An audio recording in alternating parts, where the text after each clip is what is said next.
டே 1 சாப்பிட்டு எழுந்திரிச்சோன்னே வார்ம் பண்ணிட்டு சின்ன சின்ன ஒர்க் அவுட்டெல்லாம் போட்டேன்.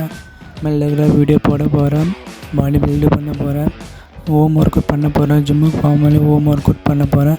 நான் பண்ணுற ஒர்க் அவுட்டெல்லாம் கீழே கேப்ஸில் போட்டிருக்கேன், நீங்களும் பார்த்து பண்ணுங்கள். இன்றைக்கி ஒர்க் அவுட்டெல்லாம் கம்ப்ளீட் ஆச்சு.